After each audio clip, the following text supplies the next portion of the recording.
All right, let me bring in my special guest and actually bring her back in. Joining us in Orlando, Florida, human behavior expert, jury consultant, Susan Constantine.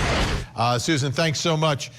First, I want to begin with the statements that she's making. And I understand she had been arrested previously, lesser charge, gets rearrested, and then starts making these statements like, you're aware, when she's told she's been charged with the murder, you're aware he's beaten up by Brian and Colin Albert. What'd you think of the tone and the nature of these statements she was making at this moment? Challenging, and she's aloof, but that doesn't mean that she's not truthful. So during break, what I did, Vinny, is I took all those statements and I ran it through Deceptio AI, which is a phenomenal program in detecting deception to create a nice baseline. And guess what? Drum roll, 100% truthful. Wow. 100%. Not one word was out of character. So the language that she was using, when you analyze it with scrutiny, with each word and the order in which she speaks it, take away the voice, just the words, came up 100% truthful. Now, if she believes what occurred, her tonality and her voice and her body language will all mirror that. And what we're seeing is she's very combative, she's very aloof, she can sometimes come across smug, and she's standing her ground. So would an innocent person do that? The question is yes.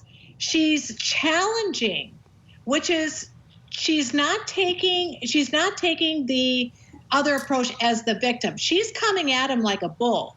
So just at the first view of this, without going through all of the other statements and then reading them and then analyzing them and then comparing them, just those questions are those that she said, those statements were 100% truthful. Now, Susan, you reminded me of something when I was a prosecutor.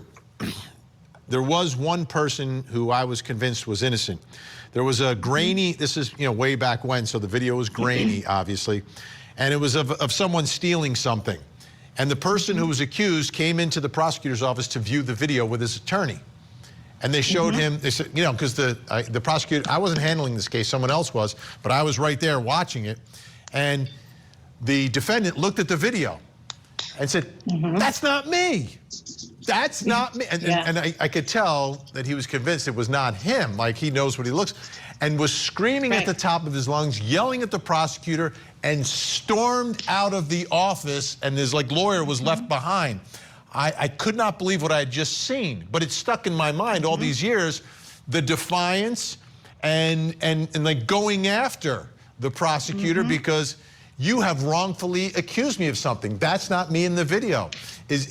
And what I just heard you describe is to a lesser degree what you're noticing, because she's not blowing up at that moment, but is what you're noticing from this body cam video. Yeah, and we've both been in the courtroom, worked on many, many cases, so I know exactly what you're talking about. I've had another case where there was a police officer who was actually on the jury. And in fact, one of the attorney said, I don't want him on the jury. I said, no, I want him on the jury. He's saying everything right. He's totally in sync with what I'm looking for. And at the end of the trial, he looked over when he was found not guilty. He smiled at the defendant. So the point is that it's really easy to make these assumptions because somebody's angry or they may look like the bad guy or whatever, and they could be completely innocent. If there's a great Netflix movie that just came out, which was The American Nightmare, if you would have watched the very beginning of that, you would have thought for sure he was guilty. Don't give away the ending.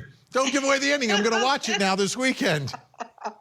Okay, sorry about that. No, that's fine. Susan, we're out of time for tonight. Thank you so much for staying into the second hour with us. Really appreciate your insight. Great to see you. Have a wonderful weekend. Susan Constantine, folks. All right, when we come back, we'll bring in our think tank, Ben Chu, Bernard Avila.